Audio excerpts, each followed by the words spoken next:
Bismillahirrahmanirrahim. Assalamualaikum warahmatullahi wabarakatuh.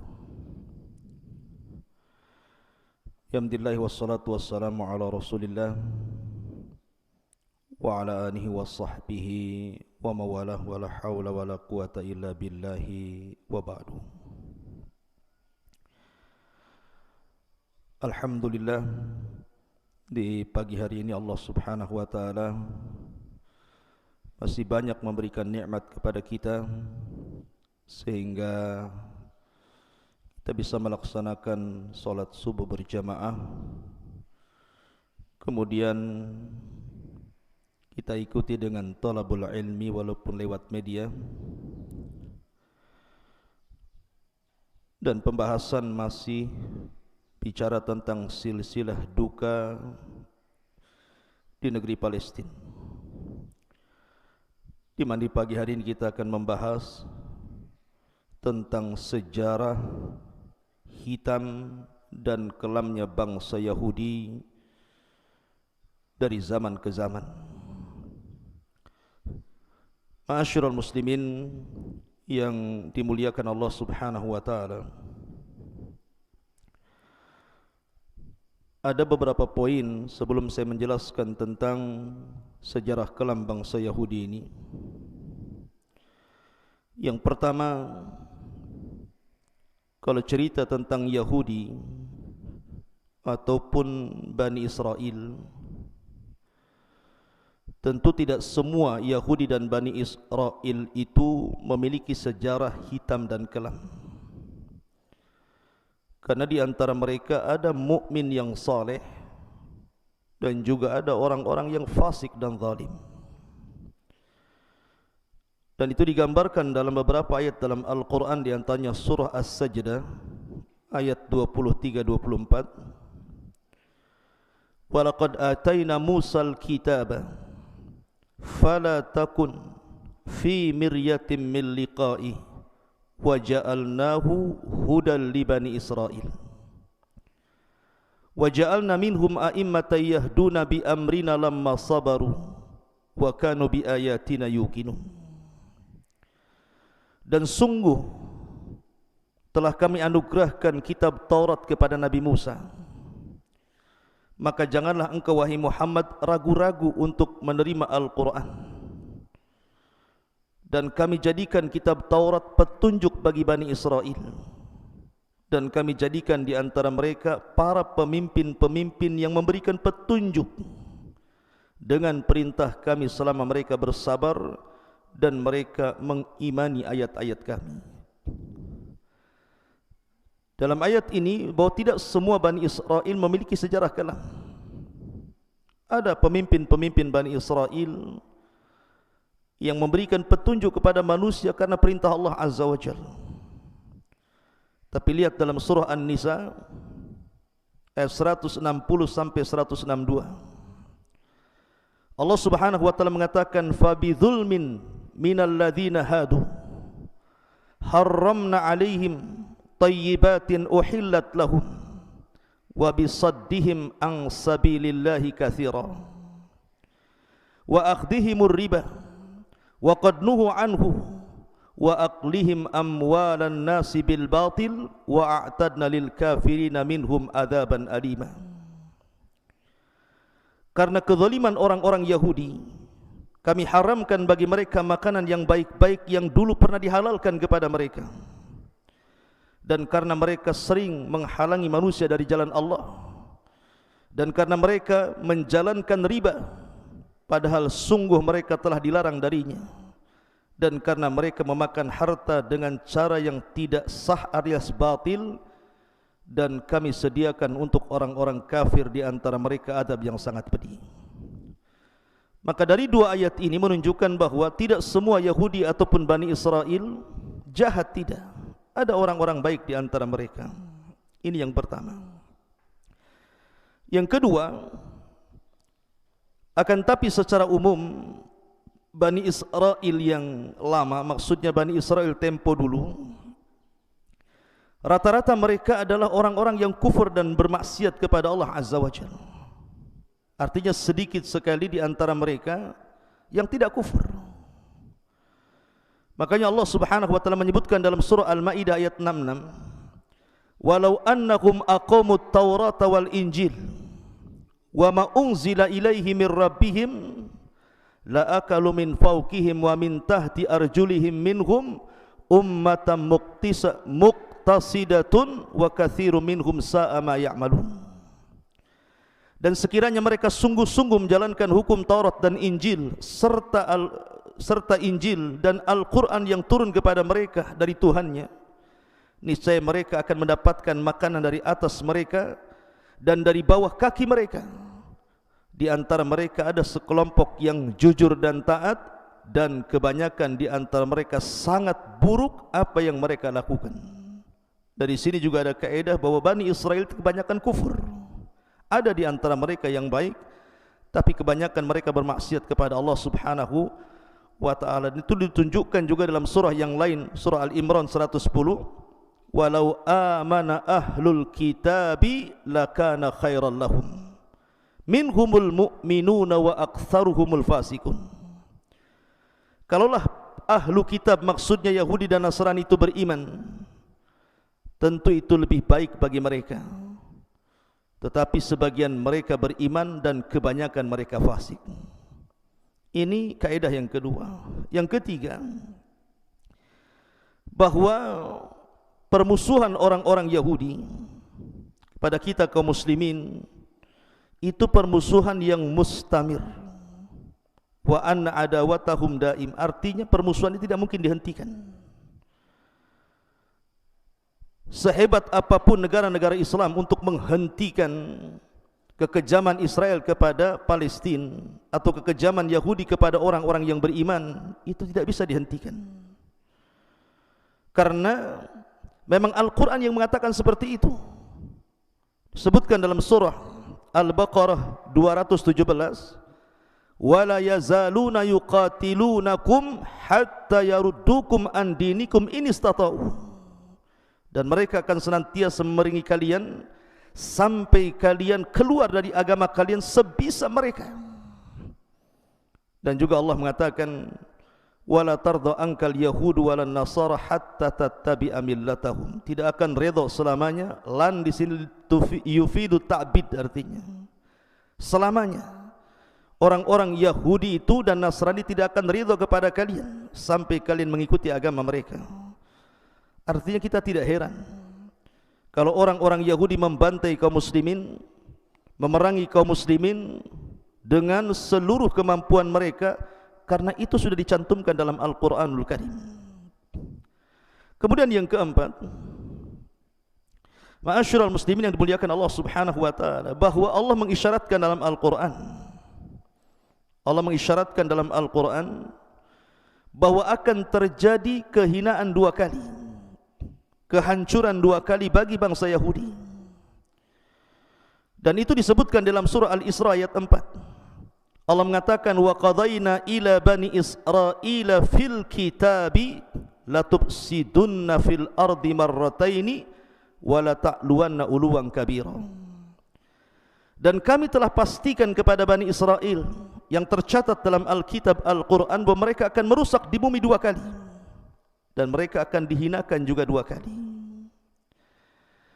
Ma'asyiral muslimin yang dimuliakan Allah Subhanahu wa taala, tentu ada sejarah di sini dan sudah saya singgung sedikit tentang masalah ini pada kajian sebelumnya, bahwa ketika Bani Israel itu semakin jauh dari ajaran nabinya, bahkan sebagian mereka kemudian banyak yang menyembah berhala, maka diutus kepada mereka raja zalim. Dan penghancuran pertama dilakukan oleh Bukhtun Nasr, di mana Bukhtun Nasr, raja Babil ini datang ke Palestina, kemudian menghancurkan Yahudi sehancur-hancurnya. Sebagian mereka dibunuh, anak-anak dan perempuannya ditawan, dibawa ke Irak, dan begitu seterusnya. Kemudian juga yang kedua kalinya terjadi di masa Isa bin Maryam, ketika mereka mulai membunuh para nabi. Yahya dibunuh, Zakaria dibunuh, bahkan Isa pun upaya pembunuhan terjadi. Akan tapi Allah angkat Isa ke langit.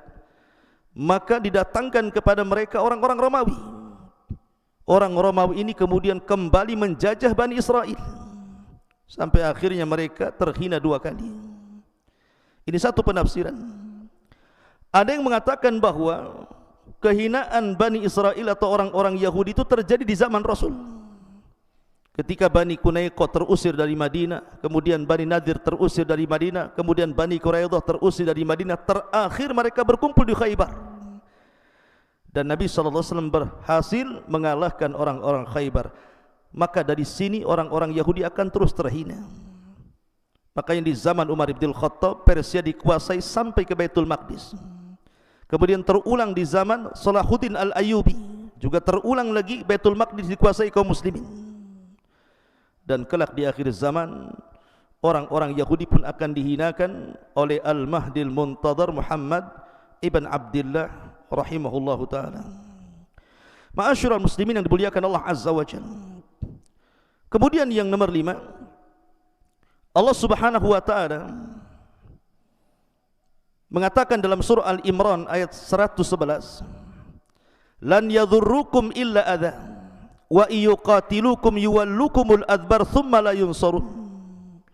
Mereka tidak akan membahayakan kamu kecuali gangguan-gangguan kecil saja, dan jika mereka melarang kamu, niscaya mereka mundur berbalik ke belakang, kalah artinya selanjutnya mereka tidak mendapatkan pertolongan Allah Azza wa Jalla. Artinya sehebat apapun orang-orang Yahudi menyerang kaum muslimin, itu tidak akan membahayakan kaum muslimin kecuali sedikit. Walaupun sekarang pertempuran sengit Israel kepada Palestina, maka itu bagian-bagian riak-riak kecil saja. Sebab kalau betul-betul bertempur kaum muslimin dengan orang-orang Yahudi, di mana seluruh kaum muslimin dunia bersatu, mereka tidak ada apa-apanya. Karena Allah Subhanahu wa taala yang mengatakan lan yadhurrukum illa adha wa yuqatilukum yuwallukumul adbar thumma la yunsarun. Mereka tidak akan membahayakan kamu kecuali gangguan-gangguan kecil saja. Dan jika mereka memerangi kamu, niscaya mereka akan kalah mundur ke belakang. Selanjutnya mereka tidak akan ada pertolongan sama sekali. Ma'asyiral muslimin yang dimuliakan Allah Subhanahu wa ta'ala, baik kita akan masuk kepada sisi gelap bangsa Yahudi dari zaman ke zaman. Ma'asyiral muslimin yang dimuliakan Allah Azza wa Jalla, berkembangnya orang-orang Yahudi itu terjadi di Mesir. Jadi ketika Nabi Allah Yusuf alaihi salatu wassalam memboyong seluruh keluarga ayahnya Yakub, kemudian putra-putra Yakub yang 12 itu beranak pinak berketurunan, akhirnya kemudian mereka berkembang cukup pesat di Mesir sehingga mereka disebut Bani Israel. Karena Israel itu nisbat kepada Yakub. Yakub itu artinya Israel. Kenapa disebut Israel? Ada yang mengatakan bahwa Yakub itu selalu berjalan tengah malam untuk tafakur, memandang kekuasaan Allah Azza wa Jalla. Dan berjalan tengah malam dalam bahasa Arab itu disebut Isra. Makanya ada perjalanan Rasul itu Isra Mi'raj. Kenapa Isra? Karena perjalanan tengah malam. Lah karena Yakub suka keluar malam memandang kekuasaan Allah Azza wa Jalla, maka disebut Isra, yang kemudian ditambah il, Israel. Il itu artinya Allah, hamba Allah yang senantiasa tafakur di tengah malam. Ini satu penafsiran. Ada yang mengatakan Israel itu dari bahasa Ibrani.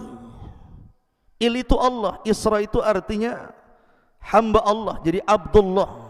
Israel artinya Abdullahi, hamba Allah. Karena Nabi Yakub adalah orang yang sangat kuat ibadahnya kepada Allah Subhanahu wa taala, maka dinisabkan kepada dia bahasa Ibrani namanya Israel. Jadi keturunan Yakub disebut Bani Israel. Dari mana? Dari 12 putranya, termasuk juga Nabi Yusuf, Binyamin, Lawa, kemudian Yahuda dan yang lainnya. Lah di zaman Yusuf inilah Bani Israel dihormati oleh Fir'aun. Tentu Fir'aun di zaman Nabi Yusuf, bukan Fir'aun di zaman Nabi Musa. Sampai akhirnya ketika Yusuf meninggal dunia, barulah kemudian terjadi perbudakan hebat oleh kaum Kibti. Kaum Kibti ini kabilahnya Fir'aun, sehingga mereka merasa dihinakan luar biasa. Dan itu bertahun-tahun. Sampai akhirnya kemudian muncullah seorang Nabi yang sangat masyhur dari nabi-nabi Bani Israel, satu di antara ulul azmi minar rusul, nabi yang disematkan kalimur rahman, Nabi Musa alaihi salatu wassalam, sang penyelamat Bani Israel. Di sini kisah dimulai. Jadi ketika Nabi Musa alaihi salatu wassalam mendakwahi Fir'aun, subhanallah, mata-mata Bani Israel ini, mereka melihat mukjizat Nabi Musa yang luar biasa. Mereka melihat tongkat yang berubah menjadi ular, sebagaimana Allah subhanahu wa ta'ala firmankan dalam surah Al-Qasas 31. Bani Israel melihatnya. Kemudian juga tangan yang bersinar putih, kalau dimasukkan ke pesaknya kemudian dikeluarkan, tangannya seperti baterai, memiliki cahaya. Dan itu disebutkan juga dalam surah Al-Qasas 32. Dan Bani Israel melihatnya. Kemudian ketika terjadi wabah dan kekeringan yang hebat yang menimpa kepada kaum Kibti yang sebutkan dalam surah Al-A'raf 130, Bani Israel pun melihatnya. Kemudian ketika membuat banjir sungai Nil, dan itu juga disebutkan di dalam Al-Quran surah Al-A'raf 133, Allah mengatakan fa arsalna alaihimut tufan wal jarad wal qummal wad dafadi wad dama ayatin mufassalatin fastakbaru wa kanu qauma mujrimin. Maka kami kirimkan kepada mereka tufan, di mana sungai Nil itu meluap airnya, bahkan belalang, kutu, katak, darah, air minum berubah menjadi darah, sebagai bukti-bukti yang jelas. Tetapi mereka tetap menyombongkan dirinya. Mereka adalah kaum yang berdosa. Artinya Bani Israel melihat mukjizat ini. Kemudian juga melenyapkan uang. Subhanallah, Nabi Musa meminta kepada Allah untuk melenyapkan uang dan harta Fir'aun serta para pengikutnya. Dalam tafsir yang disebutkan, maksud uang di sini adalah emas. Di zaman itu kan pakai emas uangnya. Sehingga Allah Subhanahu wa taala mengatakan dalam surah Yunus ayat 88. Kemudian juga ketika membelah lautan, Nabi Musa membelah lautan, Bani Israel betul-betul melihatnya. Sampai-sampai ketika mereka mengatakan wa inna la mudrakun, wahai Musa, mereka sudah mengepung kami, gimana ini? Musa menenangkan Bani Israel dan mengatakan, tenang, inna ma'iyallah sayahdin, kebersamaan kita dengan Allah akan berikan petunjuk. Akhirnya kemudian dipukulkan tongkat itu di Laut Merah. Laut Merah menjadi 12 jalan sesuai dengan jumlah kabilah. Bani Israel melihatnya. Kemudian juga mengeluarkan air dari bebatuan, sebagaimana Allah Subhanahu wa taala menyebutkan dalam surah Al-A'raf 160. Wa idh istasqa Musa liqaumihi faqul nadrib bi asakal hajar fanfajarat min ghuznata asyrata aina. Dan ingatlah ketika Musa memohon air untuk kaumnya, lalu Allah berfirman, pukullah batu itu dengan tongkatmu, lalu mancarlah air darinya 12 mata air. Bani Israel betul-betul melihatnya. Artinya Bani Israel itu diberikan karunia mampu melihat mukjizat Nabi Musa. Akan tetapi saya katakan, walaupun Bani Israel melihat begitu banyak mukjizat yang Allah tampakkan di hadapan mereka dari Nabi Musa alaihi salatu wassalam, tapi Bani Israel ini kaum yang kufur, tidak bersyukur, keras kepala, degil. Bahkan ketika baru saja dilewatkan dari sungai Nil, kemudian Fir'aun ditenggelamkan dan mereka melihatnya. Ketika Fir'aun sudah tenggelam itu, mereka enggak percaya Fir'aun tenggelam, sehingga mereka meminta Nabi Musa untuk diperlihatkan jasadnya. La haula wala quwata illa billah. Akhirnya Allah Subhanahu wa taala mengembalikan jasad Fir'aun. Baru setelah dilihat oleh Bani Israel, baru yakin Fir'aun itu mati. Sudah jelas-jelas mereka melihat Fir'aun itu tenggelam, masih juga ingin melihat jasadnya. Cukup saya di sini? Tidak. Akhirnya setelah kemudian berjalan sebentar, meninggalkan Laut Merah itu, rupanya mereka melihat ada satu daerah penyembah berhala. Banyak patung yang disembah di situ. Sehingga Allah Subhanahu wa taala gambarkan dalam surah Al-A'raf 138, wajawazna bani Israil bi bani Israil al-bahra. Kemudian fa'atau ala qaumin ya'kufuna ala asnamil lahum qalu ya Musa ij'al lana ilahan kama lakum alihah qala innakum qaumun tajhalun. Kata Allah, ketika kami sudah selamatkan nih Bani Israel ni dari kejaran Fir'aun dan tidak ditenggelamkan di Laut Merah, tiba-tiba mereka lewat di sebuah kaum yang mereka i'tikaf terhadap patung-patung mereka. Tiba-tiba mereka mengatakan, ya Musa, jadikan untuk kami banyak Tuhan sebagaimana mereka juga banyak Tuhan. Musa marah dan mengatakan, kalian ini kaum yang jahil. Ayat ini pernah dibacakan Rasul ketika perang Hunain. Jadi sahabat ini dalam perang Hunain itu kan banyak orang yang baru masuk Islam. Dalam perjalanan perang itu melihat pohon bidara yang sangat besar. Teringat kepada sejarah ketika mereka di masa jahiliyah kalau berperang itu selalu tabaruk dengan pohon itu, menggantungkan pedang-pedang mereka di situ. Sehingga mereka mengatakan kepada Nabi SAW, ya Rasulullah, ij'al lana dhata anwat kama lahum dhatu anwat. Ya Rasul, jadikan gantungan pedanglah untuk kami tabarruk sebagaimana mereka juga punya gantungan pedang. Rasul marah. Akhirnya Nabi SAW sampai bertakbir 3 kali dan mengatakan, qultum kama qalat Banu Israel li Musa. Kata-kata kalian itu persis seperti permintaan Bani Israel kepada Musa, ij'al lana ilahan kama lahum aliyah. Jadikan banyak Tuhan sebagaimana mereka juga banyak Tuhan. Kalian ini kaum yang jahil, sudah dapat hidayah mau sesat, begitu artinya. Lihat, Bani Israel ini sudah diselamatkan, sudah tampak mukjizat Nabi Musa, masih juga mau kufur. Bagaimana sejarah ini terulang? Ma'asyiral muslimin yang dimuliakan Allah Subhanahu wa taala. Kemudian juga masih dalam perjalanan menuju negeri yang disucikan, banyak peristiwa di sini yang menunjukkan sejarah kelam dan hitamnya bangsa Yahudi saat bersama Nabi Musa menuju Palestina. Di antaranya adalah ketika mereka lewat di sebuah tempat mereka tidak bisa keluar dari situ. Jadi mereka nyasar, mungkin bahasa kitanya, tidak bisa keluar dari situ. Rupanya diingatkan Nabi Musa oleh para uqalah, orang-orang yang berakal atau tokoh-tokoh dari Bani Israel ini, bahwa ada wasiat Nabi Yusuf. Ada wasiat Nabi Yusuf. Sebelum Nabi Yusuf meninggal dunia, Nabi Yusuf meminta agar jasadnya tidak dikubur di Mesir, tapi dibawa ke Palestina, dikubur di Palestina. Ini yang menjadikan tersesatnya Musa dan Bani Israel karena tidak membawa jasad Nabi Yusuf. Dari sini ada kisah di zaman Nabi SAW. Nabi SAW setelah pulang dari Khaybar, melawan Khaybar dan berhasil menaklukkan orang-orang Yahudi Khaybar, dan itu perang terakhir melawan orang-orang Yahudi. Pulang Rasul dengan para sahabat kehabisan bekal. Di tengah jalan dia pun mampir di seorang nenek dari nenek-nenek Bani Israel, nenek-nenek Yahudi, nenek Yahudi di zaman Rasul yang berada di perbatasan kota Madinah. Maka Rasul minta dijamu. Maka nenek itu pun menjamu Rasul dan para sahabatnya, memberikan makanan dan begitu seterusnya.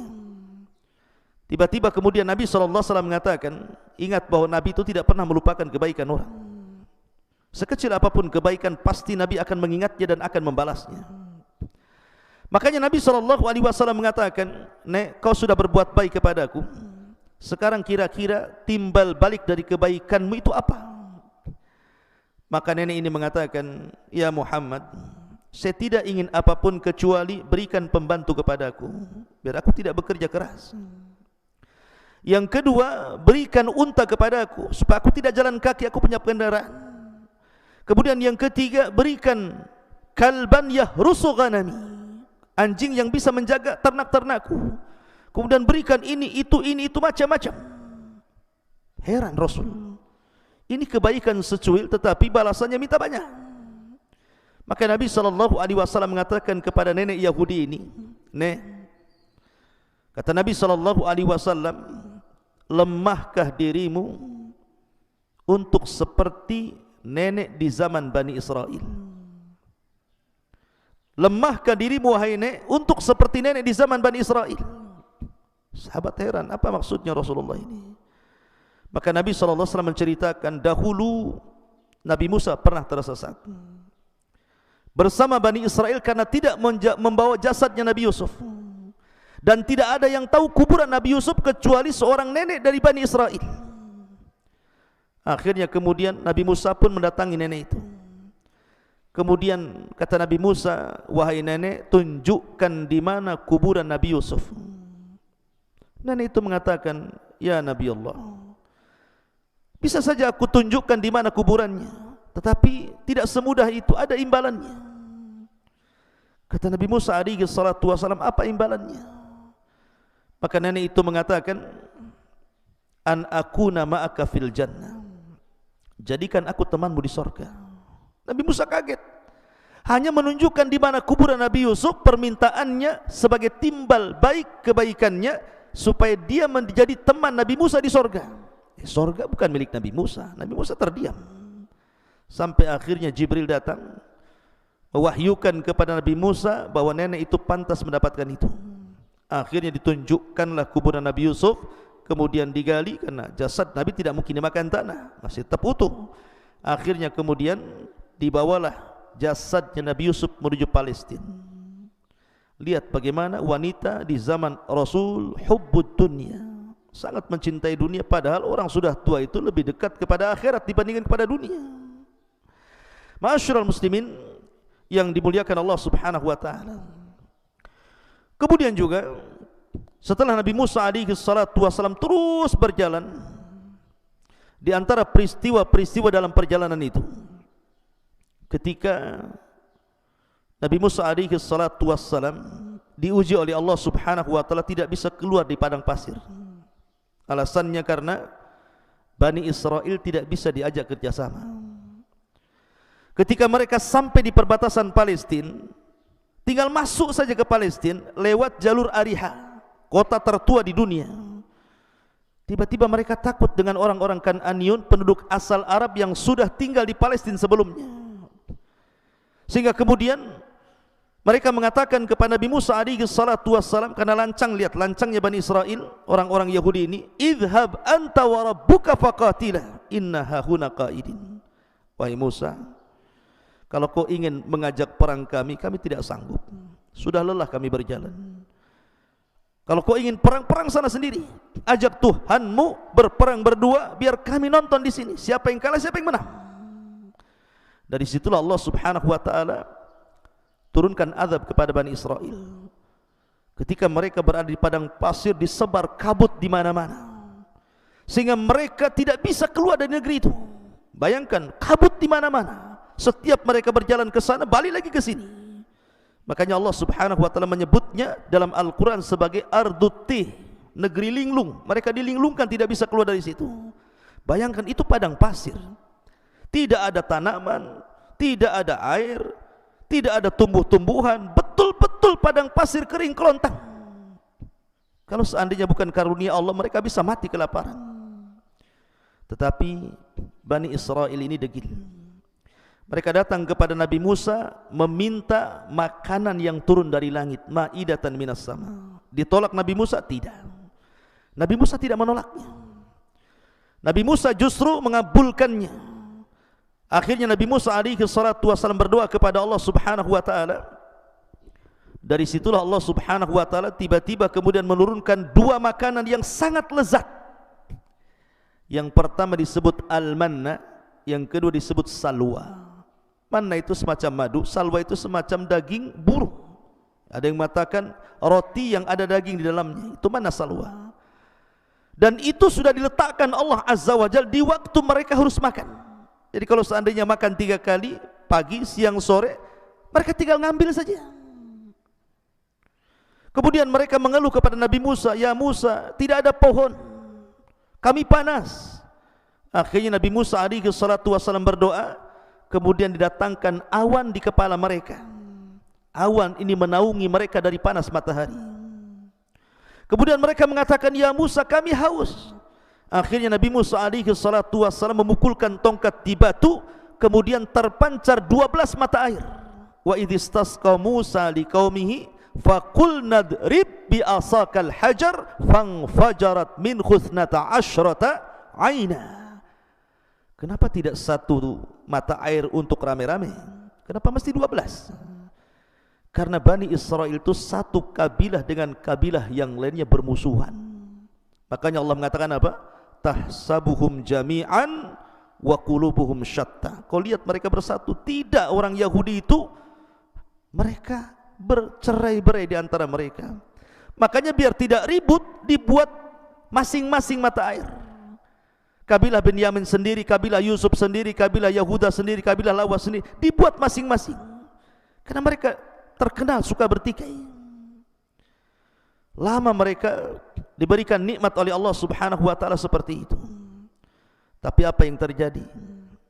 Rupanya mereka bosan memakan manna dan salwa itu.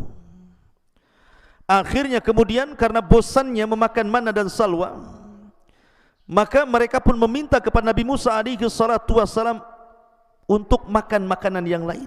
Kami pengen sayuran, kami pengen bawang-bawangan. Nabi Musa alaihi salatu wassalam heran dengan perilaku Bani Israel. Kenapa diberikan makanan yang enak tetapi memilih makanan yang tidak enak? Makanya Allah Subhanahu wa taala gambarkan di dalam Al-Quran sendiri tentang bagaimana kisah Bani Israel yang meminta kepada Nabi Musa makanan selain makanan yang telah dianugerahkan kepada mereka dari langit. Allah Subhanahu wa taala menjelaskan dalam surah Al-Baqarah, di antaranya adalah ketika mereka meminta makanan-makanan itu, Nabi Musa sempat marah dan mengatakan, ihbitum misran fa inna lakum ma sa'altum. Kalau kalian ingin sayur-sayuran, ingin bawang-bawangan, kalian tinggal turun ke kota-kota. Misran di sini bukan Mesir, artinya kota-kota. Kalian tinggal turun ke kota-kota, ke desa-desa, ke daerah-daerah, tinggal beli dapat. Tapi manna dan salwa ini berbeda. Karena manna dan salwa ini makanan dari langit. Lah sebab itulah akhirnya Allah Subhanahu wa taala hinakan orang-orang Yahudi, hinakan Bani Israel karena mereka menentang nabinya. Kemudian juga di antara kisah yang lain juga yang masih di Ardutih tadi, ketika Nabi Musa alaihi salatu wassalam datang dengan rombongan Bani Israel, orang-orang Kan'an ini ketakutan. Lah ada seorang murid Nabi Musa yang menguasai Ismul A'zam, nama-nama yang sangat agung, yang kemudian ditugaskan Nabi Musa untuk berdakwah di negeri Kan'an. Namanya Bal'am ibn Ba'ura.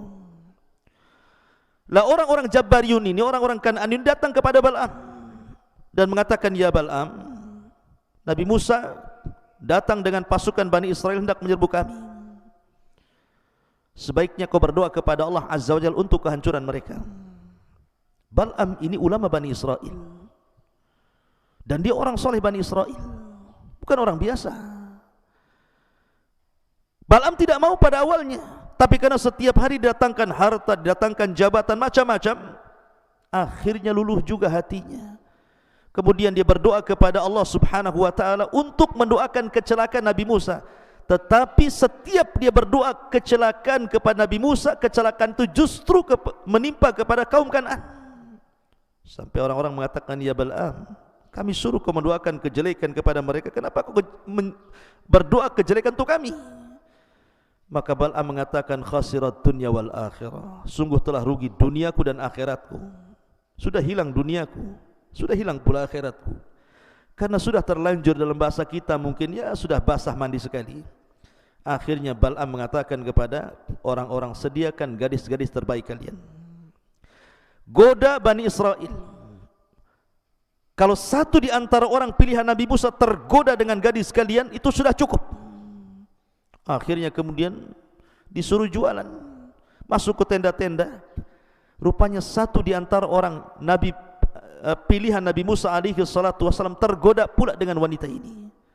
Akhirnya sampai melakukan perzinahan. Dengan sebab berzinahnya orang ini, maka Allah Subhanahu wa taala timpakan penyakit taun. Ribuan Bani Israel mati dalam satu hari. Akhirnya kemudian dicari-cari penyebabnya. Rupanya penyebabnya karena orang pilihan Nabi Musa ada yang berzina.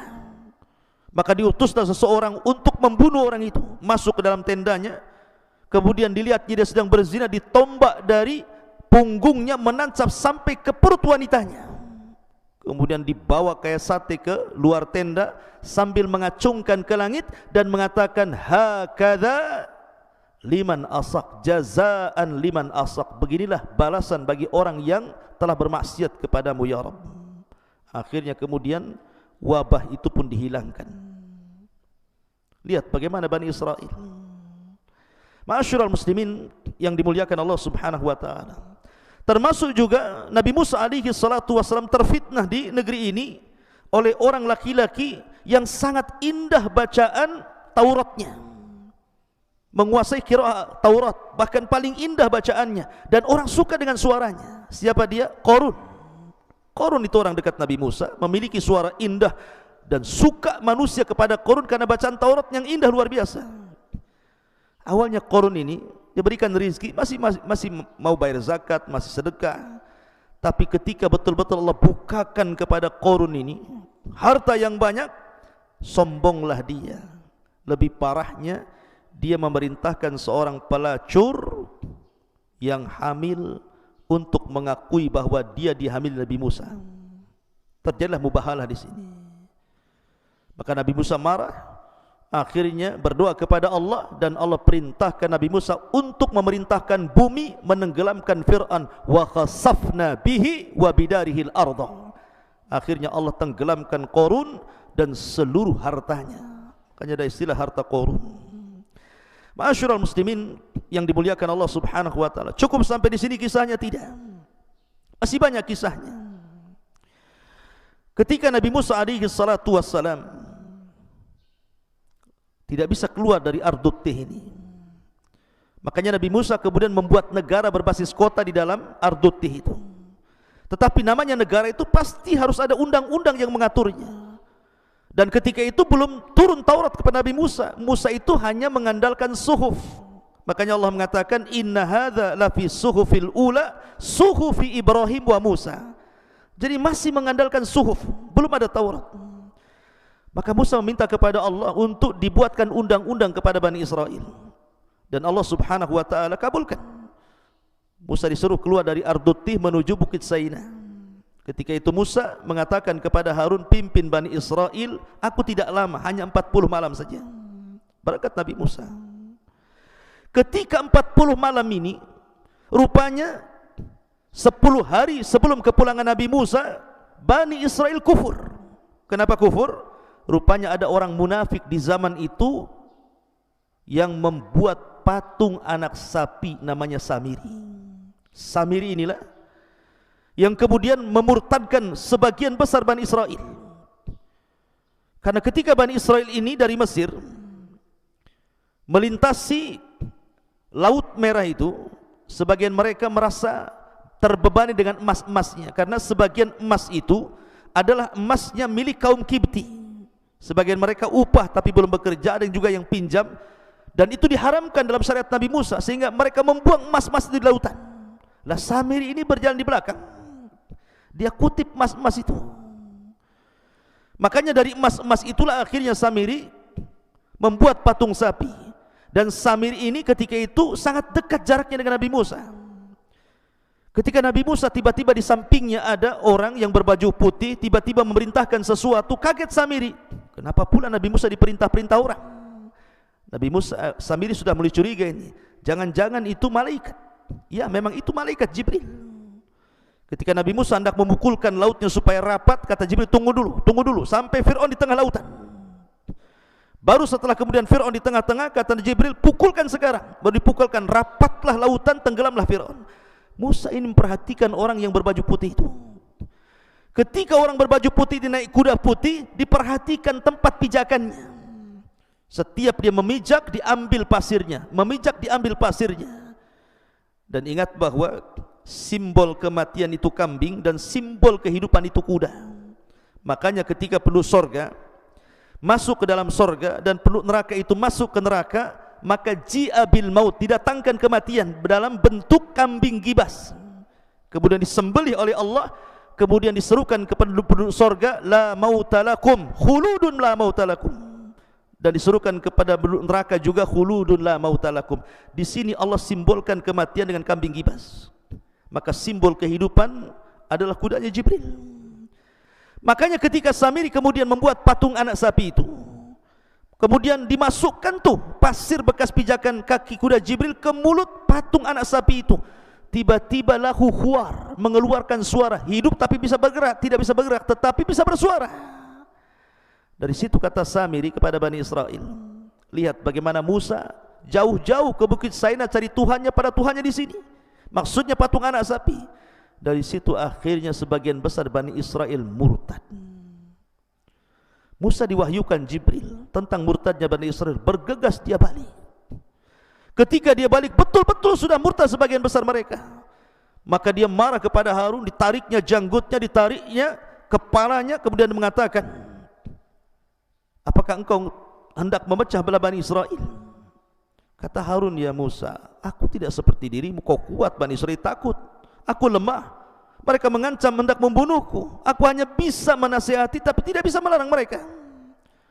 Akhirnya kemudian Musa pun memecahkan papan Taurat, kemudian mengumpulkan orang-orang yang murtad, kemudian mereka disuruh untuk bertobat.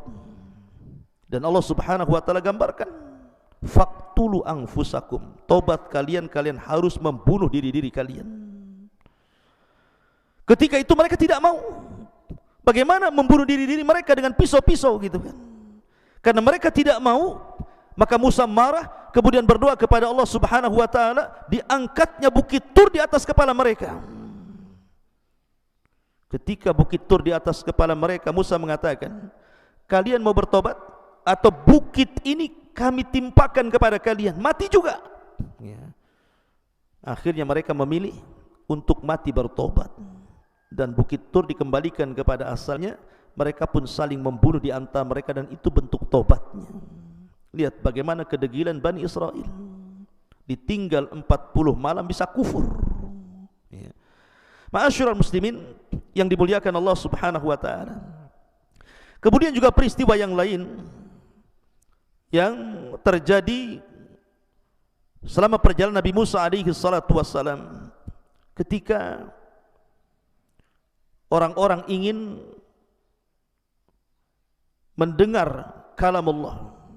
Mereka meminta kepada Nabi Musa, ya Musa, kami ingin mendengar bagaimana Tuhanmu bicara denganmu.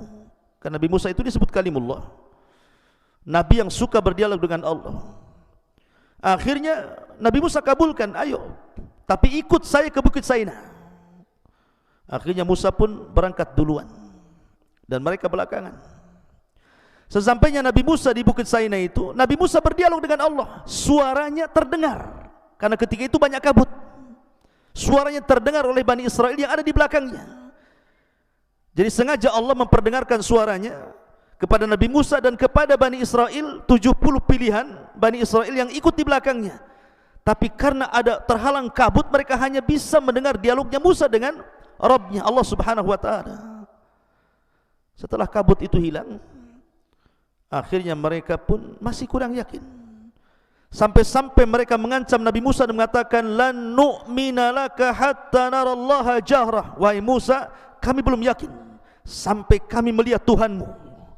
Padahal awalnya mereka minta diperdengarkan suara Allah, sekarang minta pula diperlihatkan. Kurang ajar tidak tuh? Apa yang terjadi?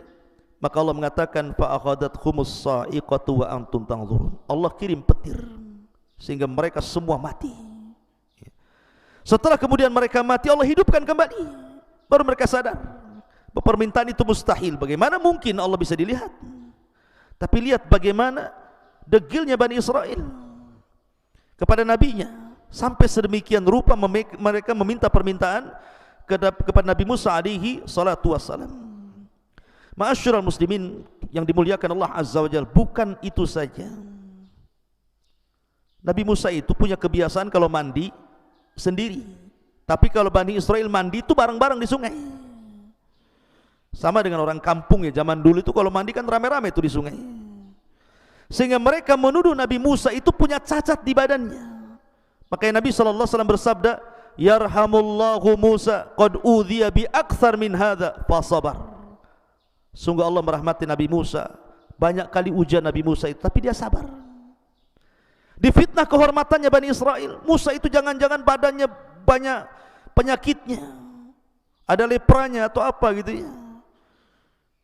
Jadi suatu ketika Nabi Musa mandi. Nah, mandi di sini, mungkin Bani Israel sebelah sana begitu ya. Dia letakkan pakaian di atas batu. Rupanya batu ini tiba-tiba hidup berjalan. Nabi Musa kebingungan karena pakaiannya di atas batu tuh. Batunya berjalan, dikejar sama Nabi Musa. Rupanya batu itu melewati Bani Israel yang sedang mandi. Maka Bani Israel melihat Nabi Musa yang sedang telanjang mengejar-ngejar batu. Mereka baru melihat, demi Allah tidak ada badan yang lebih indah dibandingkan sosok Nabi Musa alaihi salatu wasallam. Baru mereka sadar bahwa apa yang mereka tuduhkan tidak benar.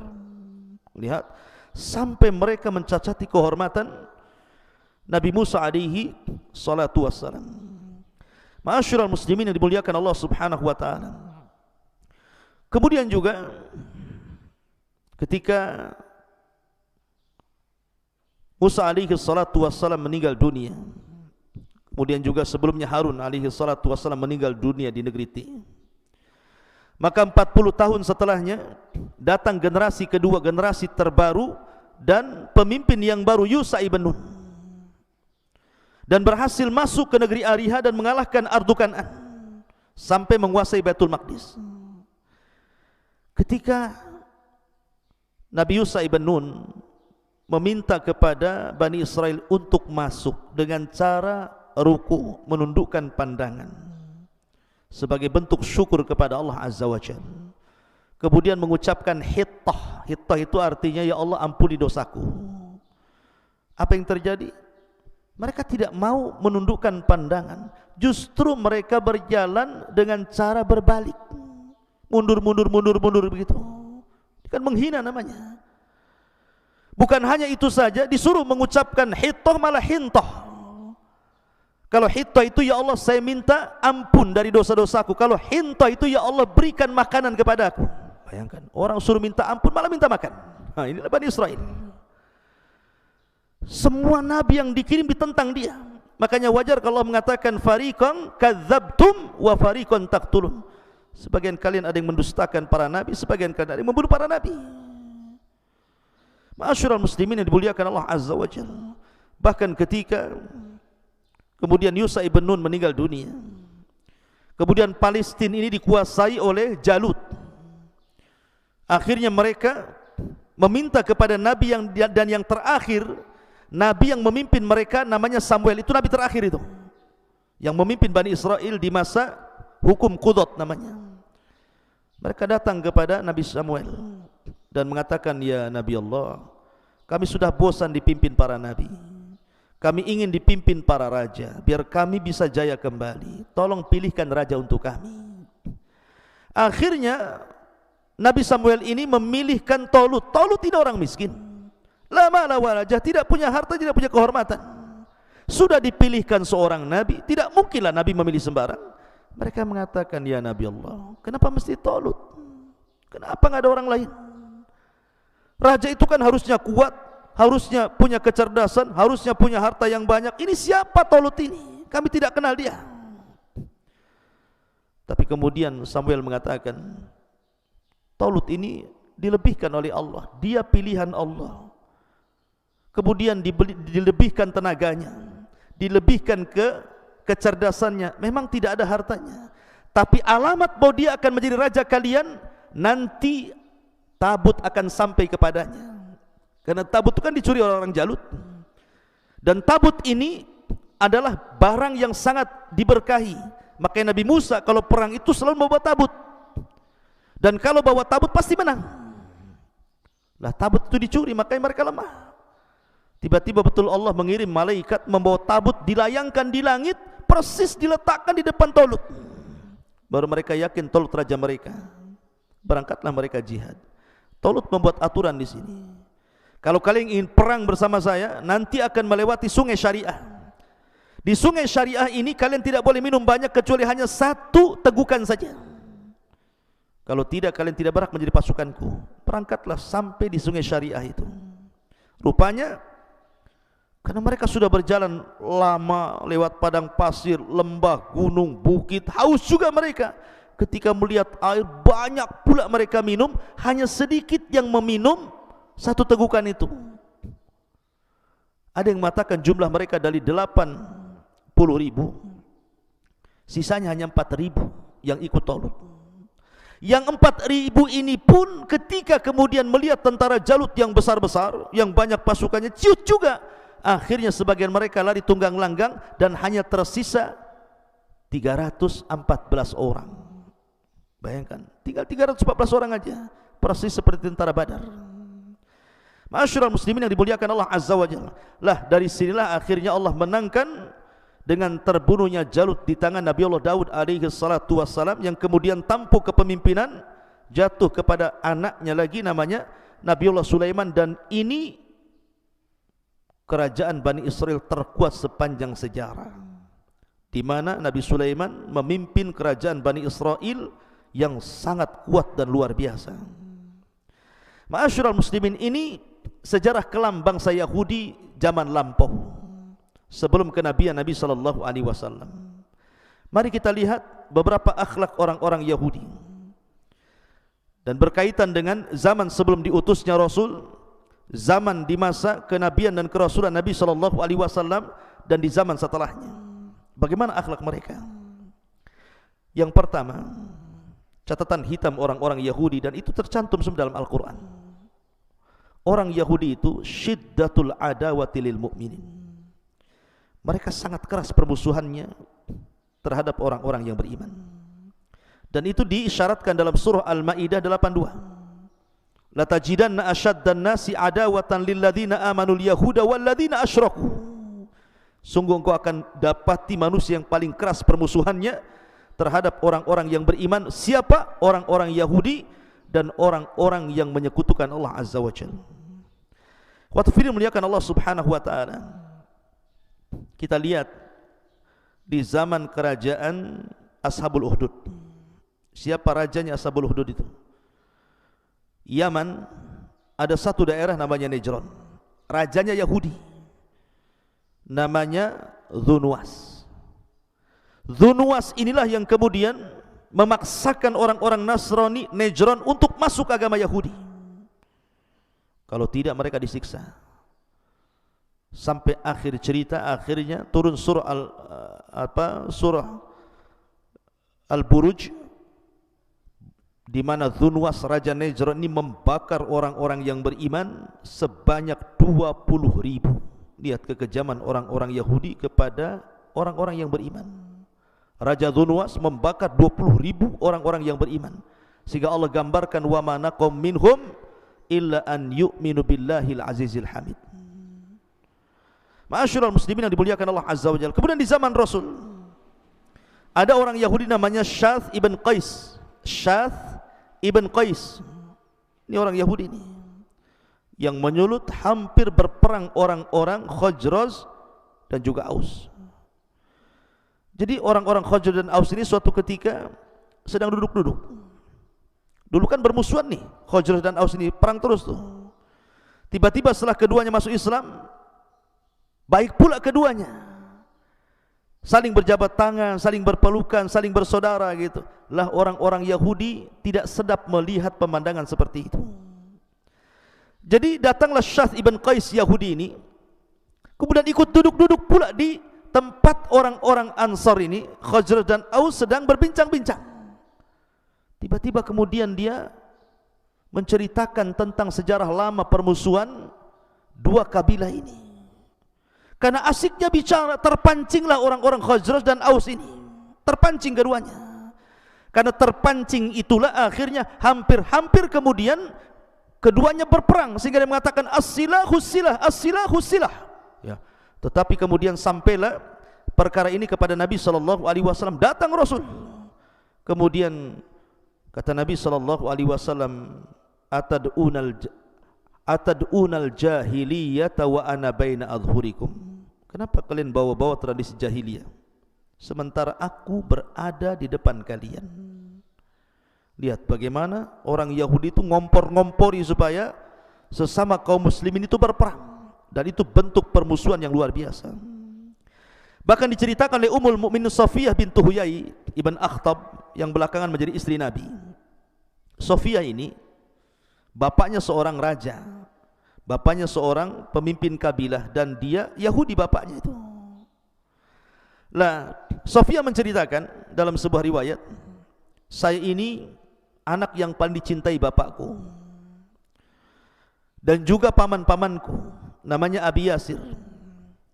Nah, suatu ketika Nabi SAW hijrah dari Mekah ke Madinah, ini bapaknya Safiyah ini dengan pamannya Abu Yasir ini mendengar, kemudian coba melihat nasabnya. Rupanya Nabi yang diutus bukan dari Bani Israel, tapi dari bangsa Arab. Pulang mereka lemes, nggak ada tenaga. Rupanya salah perkiraan kita. Harusnya Nabi itu kan dari Bani Israel, kenapa pula orang Arab jadi Nabi, katanya. Akhirnya kemudian keduanya saling berdialog. Yang satu mengatakan, ahuwa, apakah memang benar dia Nabi? Apakah dia benar memang Nabi? Maka kata satunya mengatakan, na'am wallah, ya mungkin juga dia Nabi. Kemudian yang satunya mengatakan, ata'rifuhu wa tuthbituhu, apakah engkau mengenalnya dan yakin? Dia mengatakan, ya. Fama fi nafsika minhu, bagaimana pendapatmu sekarang ini? Rupanya Nabi bukan dari orang Arab, tapi dari Bani Israel ini. Maka salah satunya mengatakan, adawatuhu wallahi ma bakit, kami tidak terima, kami akan tetap bermusuhan selama nyawa di kandung badan. Mereka tidak ridho. Lihat, ya, orang Yahudi itu tidak akan ridho. Selamanya mereka akan membuat permusuhan kepada orang-orang yang beriman. Memang begitu tugas mereka. Sudah dicatat di hati-hati mereka kedengkian dan hasad kepada orang-orang yang beriman. Bahkan mereka, orang-orang Yahudi itu sengaja membantu orang-orang musyrik Arab untuk menghina Rasulullah. Ketika orang-orang musyrik Arab ini datang ke Madinah, ketika itu disebut Yathrib, mereka menceritakan dan mengatakan, kalian kan ahli kitab, di negeri kami ada orang ngaku Nabi nih. Bagaimana caranya saya melumpuhkan mereka, melumpuhkan dia, mendustakan dia, bagaimana caranya? Lihat, orang Yahudi bersekongkol dengan orang-orang musyrik ini dan mengatakan gini saja, tanyakan kepada dia 3 perkara. Kalau dia sanggup menjawab, dia memang seorang Nabi. Tapi kalau dia tidak sanggup menjawab, dustakan kenabiannya. Wow, bahagia orang-orang musyrik itu dan mengatakan 3 soalan itu apa? Kemudian orang Yahudi mengajari, tanyakan kepadanya tentang fityatun zahabu fi dahril awal, kaifa khabaruhum, tentang seorang anak muda yang raja yang pergi ke sana kemari dalam rangka berdakwah kepada Allah, bagaimana kabarnya? Kemudian yang kedua juga tentang seorang anak-anak muda yang terjerembab dalam gua yang kabarnya sangat menakjubkan, bagaimana kondisinya? Termasuk juga soal ruh, tanyakan coba. Subhanallah ikhwan. Akhirnya kemudian orang-orang musyrik bahagia dengan 3 soalan ini, karena pasti si Muhammad tidak mungkin bisa jawab. Lihat, mereka diberikan amunisi orang-orang Yahudi. Ketika datang ke Mekah, mereka mengatakan, ya Muhammad, jawablah 3 soalan kami. Kalau kau bisa menjawab, kami beriman. Kalau tidak bisa menjawab, kudustakan kenabianmu. Rasul senang mendengar hal itu, karena Rasul yakin Jibril akan memberitahu jawabannya. Tapi kesalahan Rasul tidak mengucapkan insya Allah. Lupa dia mengucapkan insya Allah. Harusnya Rasul mengatakan, ya besok saya jawab insya Allah. Tapi Nabi SAW kemudian lupa mengucapkan insya Allah. 1 hari Jibril tidak turun, 2 hari, 3 hari, 1 minggu, 2 minggu, 3 minggu, hampir 1 bulan. Orang-orang pun mulai mencemooh Nabi SAW. Sampai akhirnya Jibril turun memberikan tahu jawabannya.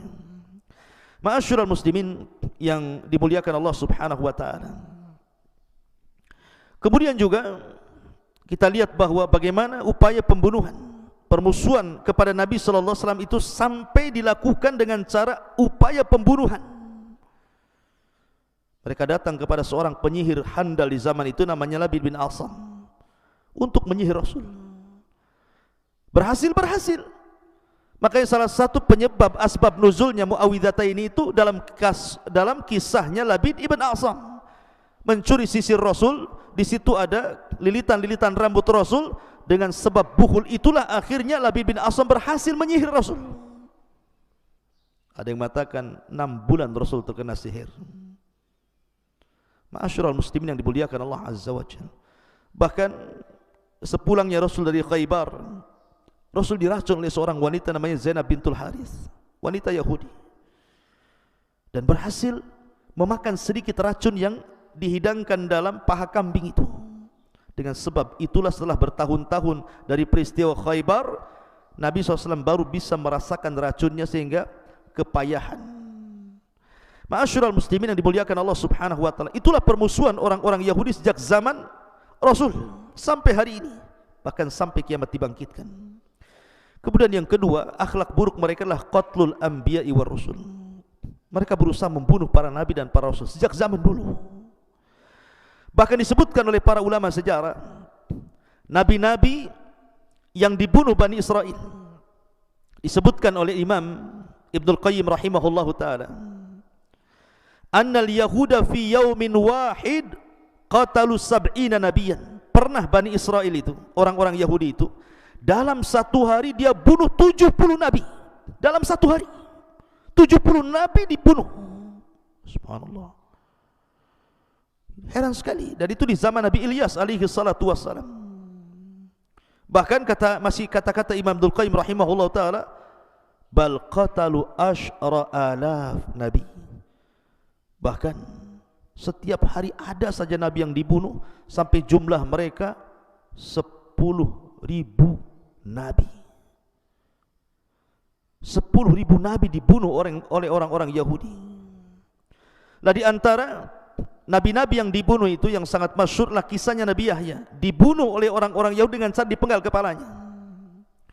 Kemudian Nabi Zakaria digergaji ketika dia sembunyi dalam pohon, juga dibunuh oleh orang-orang Yahudi. Kemudian juga upaya pembunuhan kepada Isa bin Maryam, tapi Allah angkat Isa ke langit sehingga tidak jadi dibunuh, karena Isa salah satu ulul azmi minar rusul, dan Rasul bukan Nabi, sehingga tidak ada Rasul yang dibunuh. Kemudian juga di antara Nabi yang dibunuh adalah Yusa ibn Nun. Yusa ibn Nun dibunuh oleh orang Yahudi. Upaya pembunuhan. Tidak dibunuh, tapi ada upaya pembunuhan ketika Nabi Musa alaihi salatu wassalam meninggal dunia. Dituduh orang-orang Yahudi bahwa yang membunuh Nabi Musa itu Nabi Yusa. Bayangkan, dia dituduh membunuh Nabi Musa, sampai geram Bani Israel ini dan hendak membunuh Nabi Yusa. Tapi setelah kemudian jelas bahwa dia bukan pembunuhnya, tapi Nabi Musa memang sudah ajalnya datang, akhirnya kemudian tidak jadi. Kemudian juga ada nabi namanya Nabi Sya'iyah, salah satu Sya'iyah ibn Amis, Sya'iyah ibn Amsiyah, dari nabi-nabi Bani Israel, itu pun dibunuh oleh orang Yahudi. Kemudian Nabi Armiyah juga itu dibunuh oleh orang Yahudi, termasuk Nabi Daniel. Nabi Daniel juga dibunuh orang-orang Yahudi di Mesir. Kemudian juga Nabi Hazkiel dibunuh. Kemudian juga Nabi Amus dibunuh. Bahkan saya katakan upaya pembunuhan pun terjadi kepada para nabi, termasuk Rasul sallallahu alaihi wasallam. Jadi banyak sekali nabi-nabi yang dibunuh, sampai Allah Subhanahu wa taala jelaskan dalam Al-Qur'an, yaqtulunal anbiya bighairil haq. Mereka membunuh para nabi tanpa hak dibenarkan. Dan itu sifat yang buruk bagi orang-orang Yahudi. Kemudian yang ketiga, tahrifut Taurat. Mereka suka merubah-rubah Taurat. Dan itu difirmankan dalam surah Al-Baqarah 75, afatatma'una an yu'minu lakum wa qad kana fariqum minhum yasma'una kalamullah thumma yuharrifuna min ba'di ma aqaluhu wa hum ya'lamun.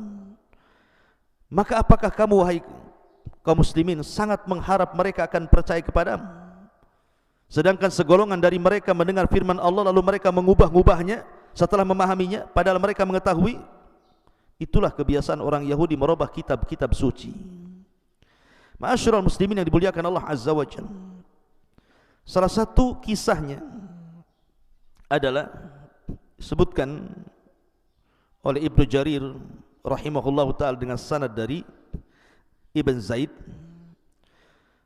Jadi ketika Nabi Musa alaihi salatu wassalam pulang membawa papan Taurat, Kemudian sebagian mereka sudah murtad. Papan itu dilempar sampai berkecai. Dengan sebab itulah menyimpangnya Bani Israel, karena papannya sudah hancur, untuk merangkai kembali susah. Lah, ditambah-tambah kemudian tangan-tangan kotor orang-orang Yahudi yang mereka betul-betul merubah-rubah.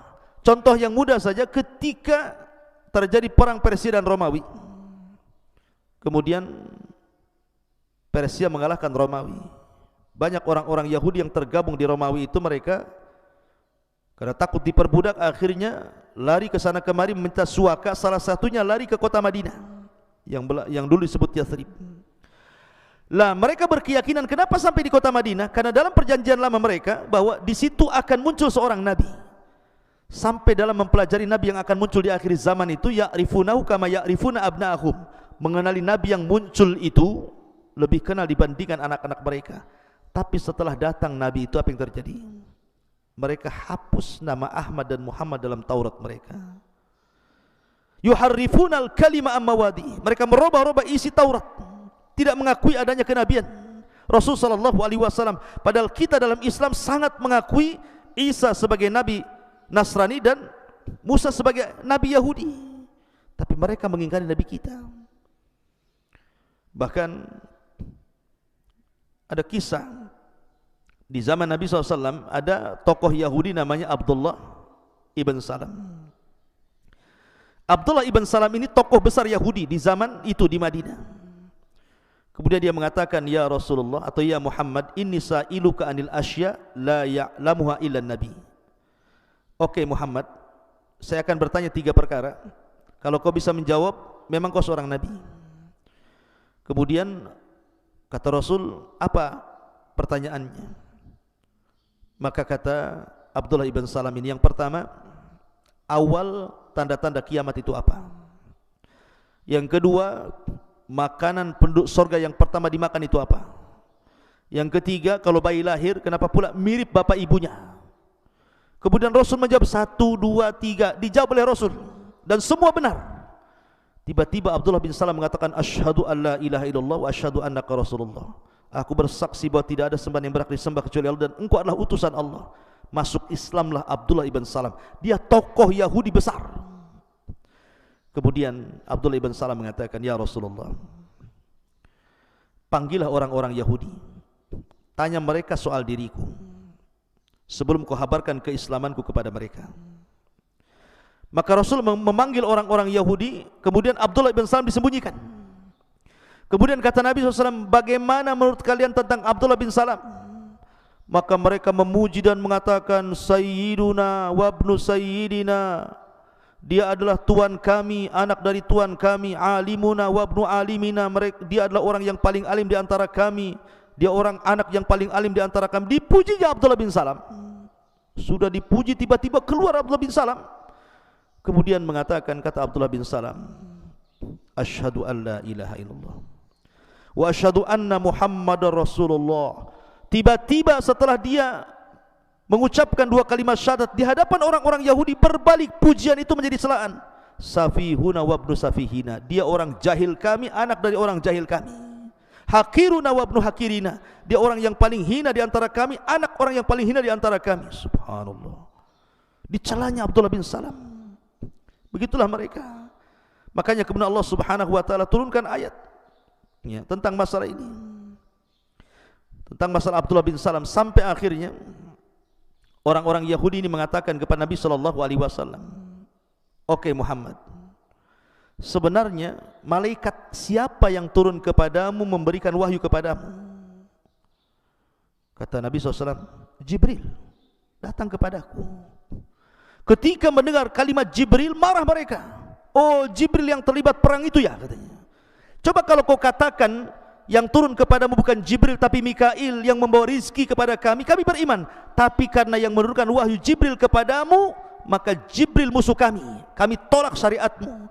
Dari sini turun surah Al-Baqarah 9798. "Qul man kana aduwwa li Jibril fa innahu nazzalahu ala qalbika biidznillah musaddiqan lima baina yadayhi wa huda wa busyra lil mu'minin man kana aduwan lillah wa malaikatihi wa rusulihi wa Jibril wa Mikal fa innallaha adu lil kafirin. Turun ayat ini.